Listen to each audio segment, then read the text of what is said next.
Ayan o. Oh. Right! Wow! Wala na siyang mga buhangin. Alright. Ayan. So, ganyan lang yan. Sisipin. For today's video, mga kagala, ay magtatanggal tayo ng puwet ng bagungon. Sa iba, ang tawag nila dito ay balilit. Pero ang totoong tawag dito ay bagungon. Yung balilit, parang pa-triangle siya. Ito. Ganito ang... Di ka na ba to? Balilit? Ay, yung isa.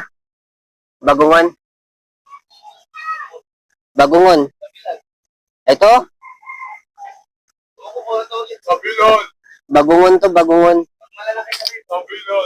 Ito ata ang balilit. So, yun, yung isa, bagungon. Yan. Ito ata ang bagungon. Yan, tapos ito yung balilit. So, comment down below kung saan dyan yung cup. Yung sabilan, isang klase yun. Ito ang sabilan. Yan. Ito, yan. Yung, basta masarap ito siya, ang tatlo na to. Kapag mga 3 days to 5 days mo siyang pinatae bago mo siya lulutuin. Ayan. So, matamis-tamis ito kapag ginataan or sinabawan. Luya lang, sibuyas. Yan, asin.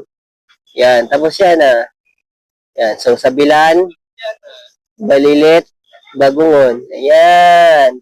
So, simulan na natin. Pero sa ngayon, ito lang muna yung ating lulutuin kasi 3 to 5 days na itong napatai. Yan, natanggal na yung kinain niya. So, ito hindi yan kasama. So, simulan na natin mga kagala. Alright!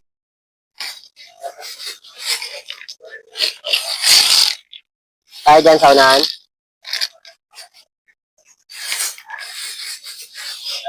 Oh.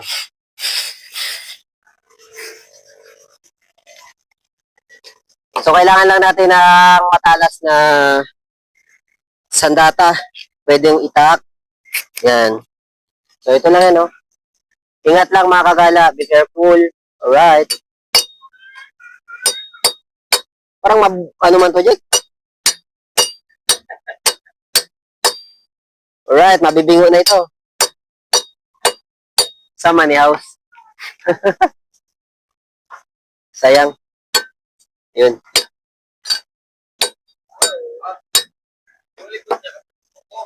Wala nga, Talsikan pa tayo ng nito. Sa mata. So, hindi to pwede. Erase. Ito, grabe katigas ng niya, ng bahay. Ayan, Jack, mabali to. So, hintay tayo ng magandang sandata. Kumukuha pa si Kagalang Jack. Ayan. So, ito nga pala yung mga bagungon. Ayan, Oh. Ayan. So, malinis ito mga kagala. Dala ito ni Utol Jerwin. Galing Rojas. So, pag alam niya naman kung malinis ang ang pinagmumula niya kasi kayo naman yung kakain niyan So, dito sa sa lugar namin meron kami kinukuha na malinis na mga ganito. So, ayan. Nakakatuwa lang kasi libre lang ito. Alright. So, hindi rin to pwede. So, ito may bagong sandata. Yan. Yan. Pero likod lang yung ating ipangtataga. So, subukan natin sa pinakamalaki kung gagana. Hindi ka ito mabali.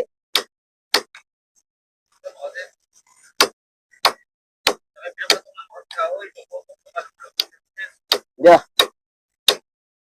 Sabi ka dyan. Ayan Oh. Right! Wow! Wala na siyang mga buhangin. Alright. Ayan. So, ganyan lang yan. Sisipin. Alright. Gataan natin to, Axel. Gataan natin. Saan?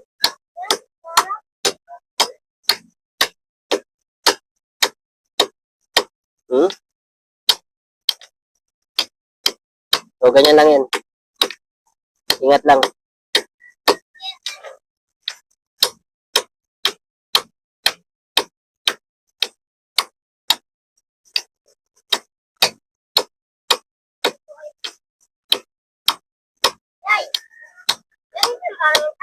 Hmm?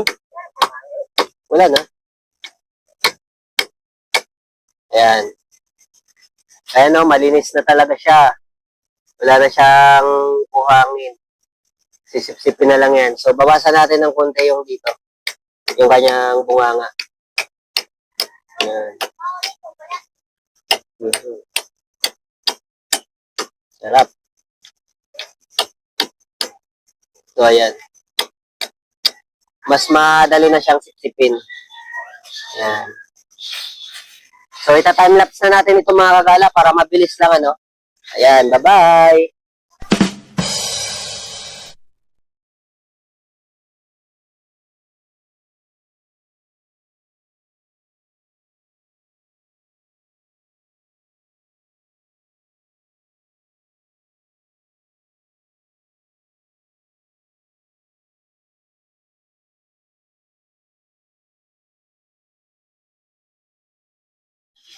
So, nabiyak na yung pinag-anoan ko. Pinagpupukpukan. Ayan, no?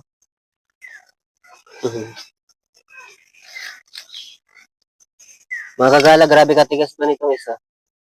Ito. Astig eh. Napakatibay niya.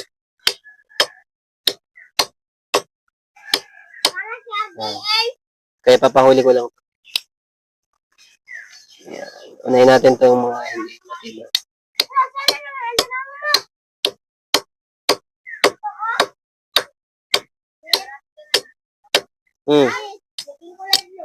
Parang kakalahati na.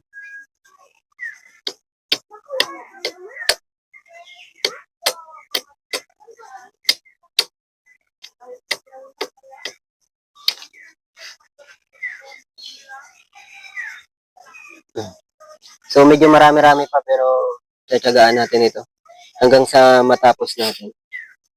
Ayan. Ito, meron na tayong na biak. So, ayan, tapos na tayong magtiltig. Kapayanin kasi tiltig. Magtiltig ng shell ng lulutuin natin bagongon ata ito. Ito na siya. Yan. Yan. So, tinanggal natin ang parting puwet. Yan. Dito. Para madaling sipsipin. Tapos, binawasan natin yung bunganga niya. Ayan. Pero meron akong napansin. Ito, napakatigas ng ano nito. Ng bahay niya. Dalawa to sila.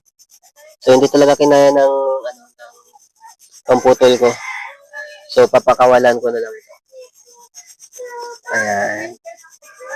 Alright. So, yun lang mga kagala. Bye-bye na.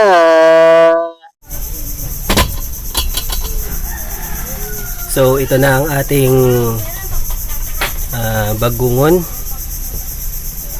Ayan. So, nilagyan na natin yan ng luya, asin, at konting bechin. Tsaka, so, wala tayong sibuyas kasi okay lang naman yan. So, kasi lalabas pa, magbibili. So, lagyan natin ng sabaw. At hintayin natin kumulo. Ayan. Medyo sensitive ano nito eh, magluto kasi. Kapag di ka marunong, mahirap sipsipin. So, ayan. Bye-bye!